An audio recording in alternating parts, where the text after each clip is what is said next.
Imagine a brilliant neuroscientist named Mary. Mary lives in a black and white room. She only reads black and white books, and her screens only display black and white.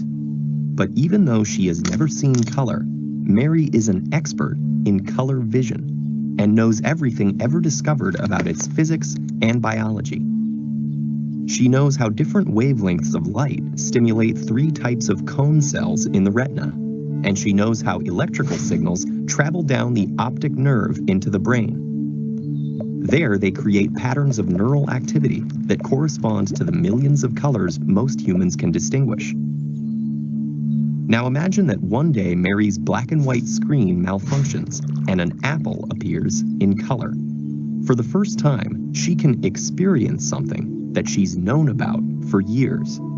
Does she learn anything new? Is there anything about perceiving color that wasn't captured in all her knowledge? Philosopher Frank Jackson proposed this thought experiment, called Mary's Room, in 1982. He argued that if Mary already knew all the physical facts about color vision and experiencing color still teaches her something new, then mental states, like color perception, can't be completely described by physical facts. The Mary's Room thought experiment describes what philosophers call the knowledge argument, that there are non-physical properties and knowledge which can only be discovered through conscious experience. The knowledge argument contradicts the theory of physicalism, which says that everything, including mental states, has a physical explanation.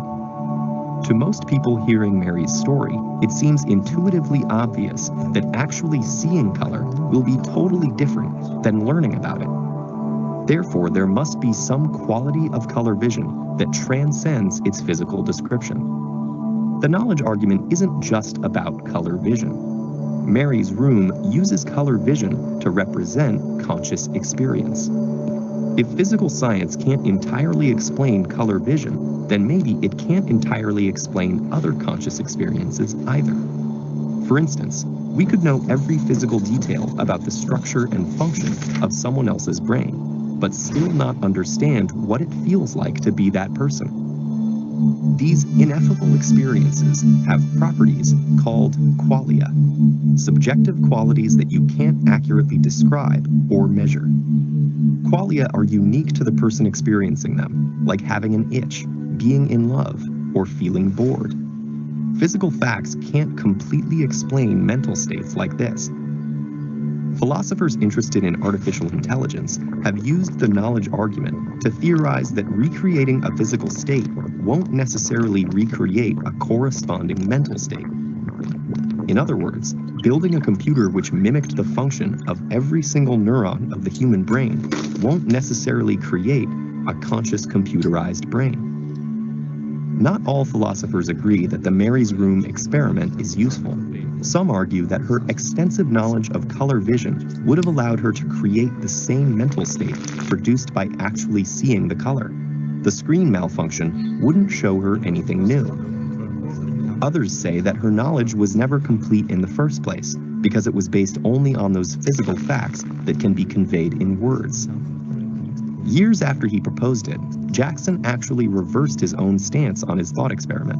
He decided that even Mary's experience of seeing red still does correspond to a measurable physical event in the brain, not unknowable qualia beyond physical explanation. But there still isn't a definitive answer to the question of whether Mary would learn anything new when she sees the apple. Could it be that there are fundamental limits to what we can know about something we can't experience? And would this mean that there are certain aspects of the universe that lie permanently beyond our comprehension? Or will science and philosophy allow us to overcome our mind's limitations? Okay, so the argument goes like this. Mary knows everything about the physical processes involved in color vision. She knows the electromagnetic spectrum, and so she just knows everything about all the physical processes about how the brain converts the light waves into color. She learns, but she learns something new when she experiences colour vision herself. Therefore, there is more to know about colour vision than what is given in a complete physical account of it. And it's that complete physical account of it which is important. Therefore, physicalism is false. Because if you can gain more knowledge and there is something else that you can gain, even though you know everything physically about it, then clearly there is something else about colour, a non-physical property about colour, which physicalism cannot answer. So physicalism is false. And that's the main argument of Mary's room. Now, there are 4 responses to that. Mary gains no new propositional knowledge, only acquaintance knowledge. All physical knowledge would include knowledge of qualia. Mary gains new propositional knowledge, and qualia do not exist, and so Mary gains no new propositional knowledge. So we'll go through these one at a time quite quickly. So it's kind of this word know, I mean, and how we use this word know in so many different ways. We know things propositionally, we know things acquaintancely, and we know things ability wise. So propositionally, we don't have stuff like 2 + 2 = 4. We know that. Acquaintance, she becomes acquainted with the phenomenal character of colours, i.e. qualia. So there's a relationship there. There's no relationship between 2 + 2 = 4, between the subject and the object, between us and that mathematical equation. But becoming acquainted with somebody is, so for example, I know that let's say Martin Luther King was alive in 1950s and 1960s. I know that's propositional knowledge, but I do not know Martin Luther King. I have no acquaintance knowledge of Martin Luther King. I've never met the guy. Okay, and then you have ability knowledge, acquires the ability to remember and to imagine colors. So it is, so when in all of this is that Mary is not gaining any new propositional knowledge, but she is gaining acquaintance knowledge. So physicalists would say, no, she still knows everything propositionally about color, but not acquaintance-wise. She hasn't actually experienced not, but it doesn't mean that she's actually gaining new propositional knowledge. Second response, all physical knowledge would include knowledge of qualia. So there's 2 things here about this particular statement that has been said. I'll just read it out and then explain those 2 things. We gain knowledge of qualia through our senses, and this seems unanalyzable, but this does not mean we cannot analyze them, just that we cannot analyze them at the moment. Our perception of qualia comes from the brain, so if Mary knows everything, she should be able to work out the qualia of red. So the main argument of this, if I start with the second sentence there, our perception of qualia comes from the brain. So what happens is, and we'll find this in a video later on, in that one says colour doesn't actually exist independently from us. Because the light waves coming through our optic nerves, and our brain processes those light waves and converts it into what we call color. And so that is all a physical process of the brain. So the argument goes, therefore, that if she knows everything about the physical process of the brain, then she should be able to work out the qualia of red, because qualia is the physical part of the physical process of the brain. Now, at this moment in time, we go back to the first sentence. All of that, our qualia, our experiences seem to be unanalyzable. Now, they might be unanalyzable at this moment in time, but in the future, as our technology improves, they might be analyzable. I mean, we only need to see in the last 20 years with fMRI scans that have been invented and that have been used to look at people's brain processes as they are thinking and looking at different things, how much we have learned in the last 20 years about the brain. So, you know, let's think about another 20, 30, 40 years, we might be able to start analyzing the people's qualia. So just because we can't analyze it now doesn't mean we can't analyze it in the future, and we should be able to expect to analyze it in the future, because our brain is converting the qualia through our senses experiences, and our brain converts all our senses experiences into color. So like I said, it converts those light waves into color. Color doesn't really exist independently from us. Okay, it sounds a bit like epistemology at that point. Okay, so The third response, Mary gains new propositional knowledge. Okay, now this is kind of like called the old new knowledge, old fat kind of response. So in some ways she does gain new propositional knowledge, but it's the same fact, but she's experiencing it in a different way. Okay, so but what it's denying is that there are non-physical facts that she is experiencing. The fact that she learns, namely what it's like to see colours, it's the same fact that she knew before, but it's now presented in a new way, different description. So this is because after her release, she acquires a new set of concepts based on her experience of colours. Okay, so it's these phenomenal concepts that now enables her to describe the same facts in a new way. So so basically it's the same facts but gained in a new way, a new experience. The last one, qualia do not exist, and so Mary gains no new propositional knowledge. Daniel Dennett is somebody who would argue this particular case. He says, nothing it seems could you know more intimately than your own qualia. Let the entire universe be some vast illusion, some mere figment of Descartes' evil demon, and yet what the figment is made of, for you, will be the qualia of your hallucinatory experiences. Descartes claimed to doubt everything that could be doubted, but he never doubted that his conscious experiences had qualia, the properties by which he knew or apprehended them. So Dennett is arguing, that none of us would deny that we have qualia, except now some people are saying that actually, qualia don't exist. So therefore Mary is not gaining new propositional knowledge. Now, qualia presents physicalism with a problem. There appears to be an explanatory gap between the physical facts about our neurophysiology and the subjective feel of our phenomenal experiences. So we have the physical facts about the way our brain works and the brain processes and actually how that feels. Just like it said in the video that we just seen, we might be able to reproduce the neurophysiology of another person in the future, but that's not really going to tell us how that feels, because how it feels is all very private and ineffable. And so what they I'll pull these up. Okay, so essentially this argument is called eliminativism, and we will look at this later on, so we're just touching on it now. So eliminativism is really when you are eliminating qualia, and it talks about that qualia being folk psychology. In other words, it is the theory of mind of ordinary people. In other words, it's me and you, this is how we experience the world around us, so it's seen as folk psychology. But the more we learn through science, through scans looking at the brain, then we will actually stop using this folk psychology, is what some people would say, like Patricia and Paul Churchland.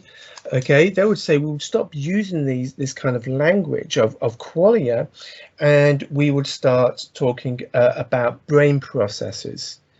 Okay, and we would actually start saying that this is the process of the brain interpreting the world around us, rather than using the language of qualia. Okay, so now part of the thing is our qualia meet these three criteria. They're directly accessible via introspection. So when I'm thinking of red, I am introspecting what red is, and I'm comparing it with other reds. 2 is ineffable. You try and describe yellow to somebody who has never seen yellow. 3 is private. Okay, now, so Dennett says judgments we make about our conscious experience are comprehensible in terms of what is publicly observable to anyone, and thus are ultimately explicable on physicalist terms, is what he says. Now, I've added this bit at the end. It is impossible to compare qualia, therefore making the qualia incoherent. Missed the word out there. Okay, so essentially what Dennett is saying is that we make judgments about our conscious experience. We understand our conscious experience through the publicly observable. and for what other people are saying as well. But actually, you know, it is impossible to compare qualia now, and so because they are private, because they are ineffable, and so Dennett says therefore it's incoherent to talk about qualia when there is nothing you can do to compare them. Okay, so we'll talk about this in a little bit more detail in a minute. I just want to talk about a matter of taste. Hopefully this will clarify a little bit more. What happens when you acquire a taste? So when I was younger, I hated Brussels sprouts. Now I love Brussels sprouts. What's changed? Okay, now there's one or two options really. First of all, the taste gradually changes over time. Well, if that's the case, therefore pleasant, unpleasant taste is not intrinsic, okay, to that particular taste. It's changed over time. Or the second option is that I've changed. So the taste doesn't change, but my reaction to it does. And the taste which is horrible is not intrinsic in the taste, because you would not enjoy a horrible taste. So horribleness, while it's a qualia, it is not intrinsic within the taste, because if it was intrinsic within the taste, then what was horrible when I was younger would still be horrible today. So therefore, qualia is not intrinsic with any other the physical properties that are within the world. So if qualia are indeterminate, then we cannot claim that they have intrinsic properties. And if we cannot unambiguously identify qualia, then we cannot claim that such entities exist. So qualia, the physicalists will argue, qualia do not exist. Okay, and what we will actually find out in the future as our technology improves is that we'll actually be talking about brain processes rather than using the language of qualia.